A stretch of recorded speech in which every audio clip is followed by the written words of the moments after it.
So hi guys, welcome to the next topic. We will deliberate upon state jurisdiction now. So पहले मैं आपको बता देता हूँ कि what is state jurisdiction. It is nothing but the power of state to regulate its people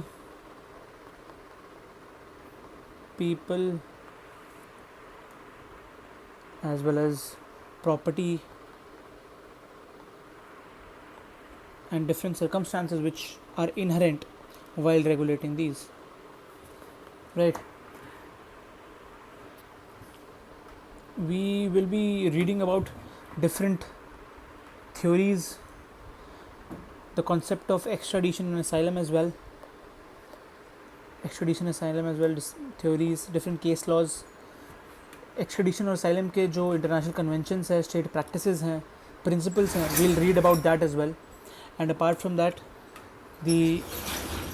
sorry for the background voice, and we'll also read about the immunity from jurisdiction under Vienna Convention, two Vienna Conventions again, Vienna Convention on Diplomatic Relations and Consular Relations, if I'm right now, right? कि immunity होती क्या है jurisdiction में. 1962 का India का extradition act है, वो भी हम देखेंगे, और प्रिंसिपल ऑफ अपोजिबिलिटी भी देखेंगे. काफ़ी सारी चीज़ें पढ़नी है, हम एक एक करके शुरू करेंगे, ठीक है. ये देखिए, मैंने जैसे आपको बताया, jurisdiction in international law primarily refers to the ability of state to regulate its own people and own property, etc. Prescriptive jurisdiction and enforcement jurisdiction needs to be distinguished. Prescriptive क्या होता है? Prescriptive मतलब land से हम law में पढ़ते हैं ना, prescription rights.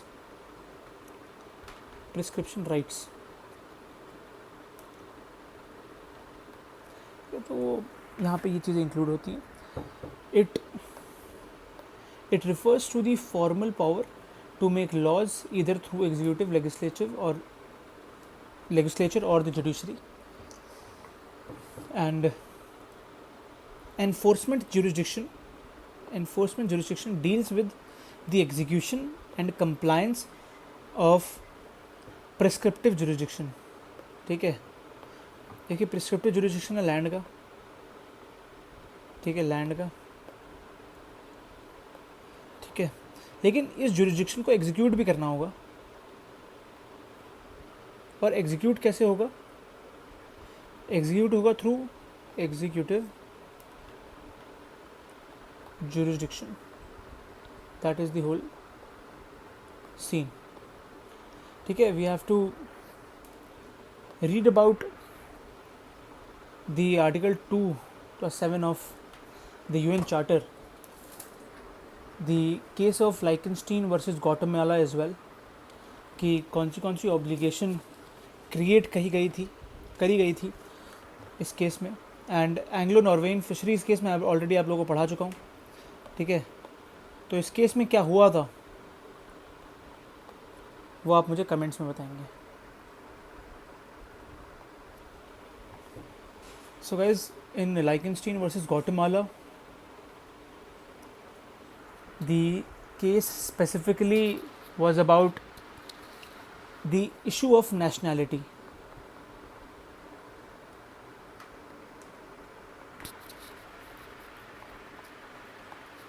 And it was held in this case that nationality of a state can only be successfully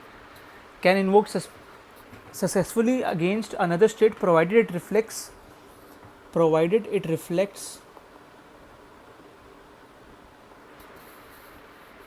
genuine link between individual and its national state. Individual plus national state के बीच में अगर link है तभी nationality prove होगी. Article 2.7 में ये कहा गया है कि nothing contained in the present charter shall authorize United Nations to intervene. Intervention की बात करी है डोमेस्टिक जुरिस्डिक्शन में, ठीक है, कि यूएन डोमेस्टिक जुरिस्डिक्शन के मैटर्स में इंटरवीन नहीं कर सकता. मैंने आपको 3 डॉक्ट्रिन्स बताई थी, एस्ट्राडा डॉक्ट्राइन, स्टिम्सन डॉक्ट्राइन, और एक और थी, अब आप मुझे कमेंट में बताइए, और कौन सी डॉक्ट्राइन से ये रिलेट कर रहा है ये भी आप मुझे बताएंगे, ठीक है। इसको मिटा देता हूँ, right. Next is state jurisdiction under IL wants to secure domestic jurisdiction because non-interference in domestic affairs is one of the key components of Westphalian principles, ठीक है। स्टेट सॉवरनिटी वेस्टफेलियन प्रिंसिपल का एक बहुत इंपॉर्टेंट पार्ट था, वो हमें याद रखना है। आर्टिकल 27 मैंने अभी आप लोगों को बताया, crystallizes the importance given to domestic jurisdiction. However, in present times, what is within domestic jurisdiction has interference by international law under exceptional circumstances, right? Civil versus criminal jurisdiction का क्या फ़र्क है, अब हम ये समझाएंगे आप लोगों को। कि आइडियली तो आपको देख के ही समझ आ गया कि एक में सिविल की बात होगी, एक में क्रिमिनल की बात होगी, लेकिन प्रिस्क्रिप्टिव जुरिस्डिक्शन के अंतर्गत ही सिविल मैटर्स और क्रिमिनल मैटर्स का डिवीज़न है। सिविल मैटर्स का है कहाँ पर, the exercise of civil jurisdiction is far less complicated and simpler than criminal matters, ठीक है। क्रिमिनल मैटर्स का आप ये देख लीजिए 4 डिफरेंट डिवीजन्स हैं। एक में टेरिटोरियल प्रिंसिपल्स की बात करी है, एक में नेशनैलिटी की बात करी है, एक में पैसिव प्रिस्क्रिप्शन की बात करी है, एक में प्रोटेक्शन की बात करी है। और सिविल में जो डिवीज़न है वो कॉमन लॉ और कॉन्टिनेंटल लॉ में डिवीज़न है। मैं आपको सारा समझाऊंगा। पहले हम क्रिमिनल मैटर्स देखते हैं। सबसे पहला है territorial principle, right. Territorial principle, the territory where the crime has been committed is the main ground for exercise of criminal jurisdiction, ठीक है। क्रिमिनल मैटर का मतलब क्या हुआ, फॉर एग्जांपल एक है एक्स स्टेट और एक है वाई स्टेट, ठीक है। किसी क्रिमिनल ने यहाँ पे क्राइम कर दिया है, ठीक है, लेकिन उसकी नेशनैलिटी है वाई की, इज ऑफ वाई, तो लायबिलिटी कौन से स्टेट पे क्रिएट होगी, हमें इस बारे में बात करनी है। First is the territorial principle, territory where the crime has been committed is the main ground for exercise of criminal jurisdiction.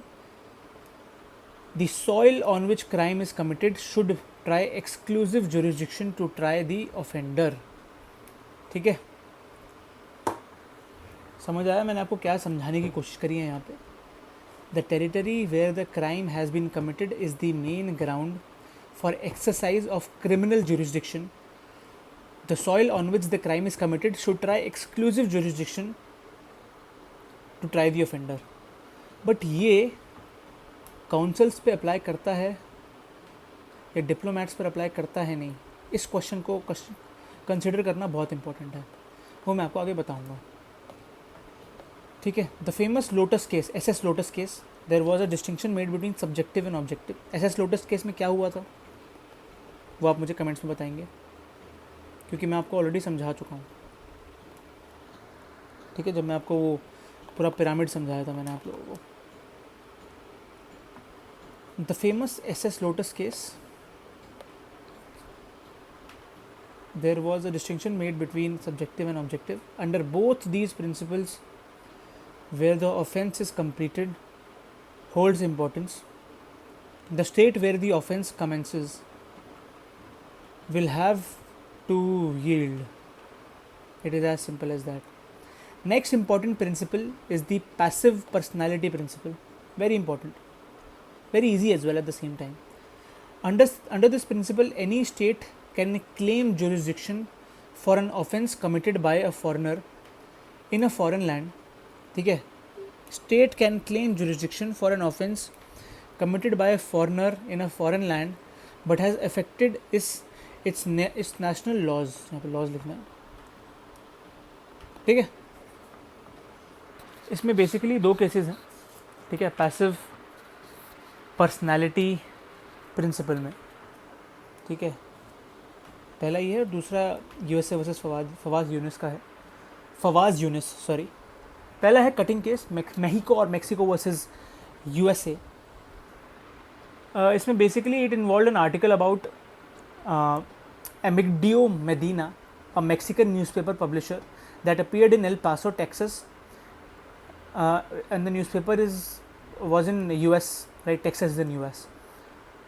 तो मेदीना भाई साहब को क्या हुआ, कहाँ है मेदीना जी, ये रहा एमिग्डियो मदीना, मैक्सिकन न्यूज़पेपर था, टेक्सास में आया, ठीक है, लेकिन मेक्सिको का न्यूज़पेपर था, ठीक है। तो लाइबल का मतलब क्या हुआ,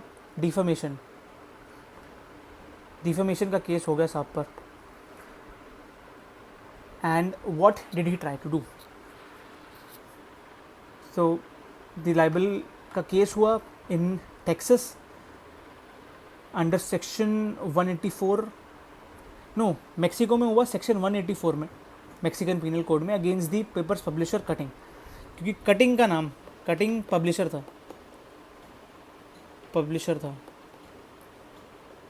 ठीक है, right.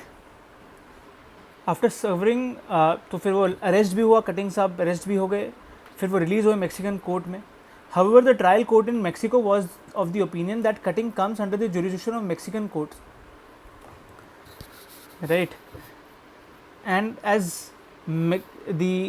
a Mexican was affected by the acts of cutting, that was the contention, ठीक है। मैं आपको फिर से पूरा समझाता हूँ। That Medina was brought under the charge of libel under section 184 of Mexican Penal Code against the papers publisher cutting, जो cutting भाई साहब से, since some copies of that newspaper went to Mexico and the citizens of Mexico had read the news item, ठीक है। देखिए publish हुआ Texas में, cutting गई थोड़ी सी मेक्सिको में, ठीक है, इसलिए कटिंग को पकड़ा, ठीक है, कटिंग साहब को पकड़ लिया। एंड द सिटीजन्स, क्योंकि मेक्सिको काफ़ी उन्हें बुरा लगा था पढ़ के, तो after serving considerable time in jail, Cutting was released by Mexican court of appeals and when Medina withdrew his complaint. However the trial court in Mexico was of the opinion that cutting comes under the jurisdiction of Mexican courts only and the basis of passive personality principle, ठीक है। Passive personality principal को यहाँ पे apply किया गया Mexican court के through, बस यही था, मेजर यही था काम, ठीक है। अब यूएसए वर्सेस फवाज यूनिस का केस था, ठीक है, ये डिस्ट्रिक्ट कोर्ट ऑफ कोलंबिया में था, US district court for district of Columbia. Fawaz Younis was a Lebanese resident, he was a Lebanese resident, and the citizen was charged for his alleged involvement in 1985 of Jordanian civil aircraft in Middle East. Jordanian civil aircraft hijack, ठीक है, middle east में हुआ था। He argued that under the GPL, General Principles of International Law, District of Columbia, USA does not have jurisdiction over a crime committed in foreign soil, and that federal law provided no independent basis of jurisdiction. But court ने यहाँ पे universality principal use किया, ठीक है, universality principal use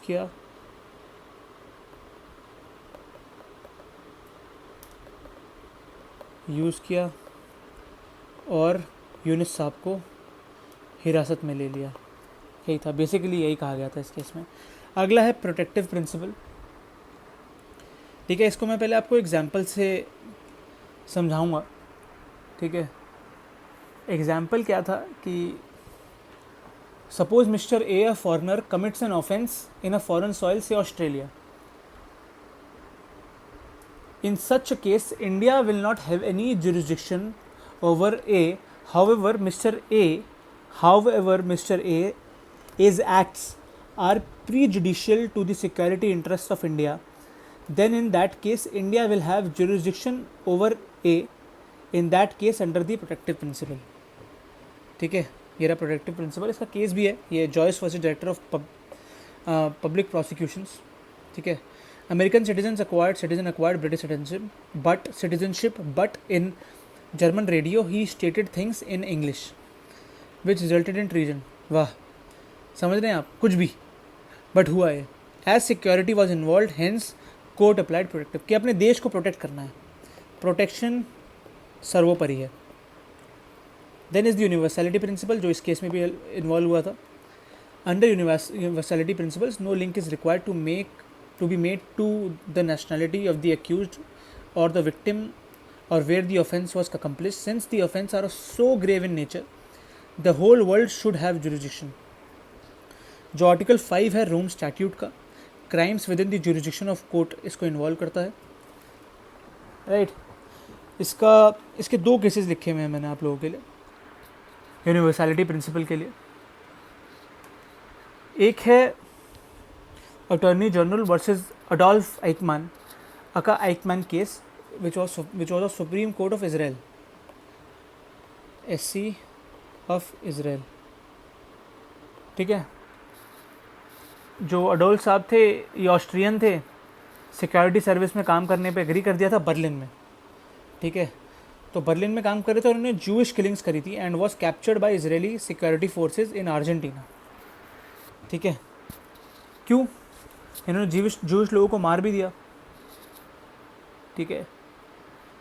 तो basically he was captured in Argentina in May 1960 and handed over to the District Court of Jerusalem for the trial of war crimes,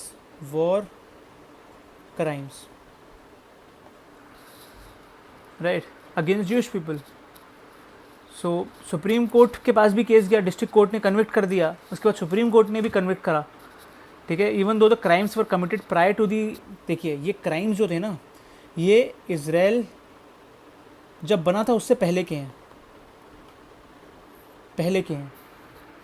but the point here is universality principle का use करते करते और universal jurisdiction under international law को use करते करते जो Supreme Court of Israel था उसने अडोल्फ आइकमैन को कन्विक्ट किया। That is the scene. That was one case. Other case was that of Menchu Tum versus Mount Aka. ये case था गॉटेमालन जेनोसाइड केस. या आप ये लिखेंगे ज़्यादा अच्छा रहेगा, गॉटेमालन जेनोसाइड केस. ठीक है. ये मिस्टर मॉन्ट थे, ठीक है, ये जनरल मॉन्ट साहब थे. इन्होंने स्कॉर्ज अर्थ प्रोग्राम चालू किया कि लोगों को चलाने का काम किया इन्होंने for the countries exile Maya population. ठीक है, 600 लोगों को जला दिया, 600 गांवों को जला दिया. लोग तो सोचिए आप कितने होंगे. ठीक है. सबसे पहले supreme Court of Spain in 2003 held that jurisdiction would cover only facts in jurisdiction and in which only Spanish nationals were victim. ये रहे. पहले सुप्रीम कोर्ट ने बोला कि जहाँ सिर्फ स्पेनिश नेशनल्स हैं वहीं पे कन्विक्ट होगा. लेकिन फिर देखिए स्पेन में क्या चलता है मैं आपको बताता हूँ. In Spain there are 2 courts, supreme court and constitutional court. Constitutional court में मेजर केसेस जाते हैं, जो जैसे इंडिया में सुप्रीम कोर्ट है वहाँ पे वैसे कॉन्स्टिट्यूशनल कोर्ट है. ठीक है. कॉन्स्टिट्यूशनल कोर्ट ने बोला नहीं, क्योंकि ये क्राइम्स अगेंस्ट ह्यूमैनिटी है, इसलिए हर एक जिसको जलाया है उसको हम अपने दायरे में रखेंगे. ठीक है, सब विक्टिम्स है जेनोसाइड के. और कॉन्स्टिट्यूशनल कोर्ट ने ओवरटर्न किया इस डिसीजन को सुप्रीम कोर्ट के कि सिर्फ स्पेनिश नेशनल नहीं, every one is involve, every national should be involve, every citizen should be involve, every human being should be involve, as it was a genocide and it is a grave issue. It is the offense of grave nature. That is why the Constitutional Court came into play. Next, we'll study about immunity in the next class. Thank you so much if you saw it till here. Don't forget to like, share and subscribe. Thank you.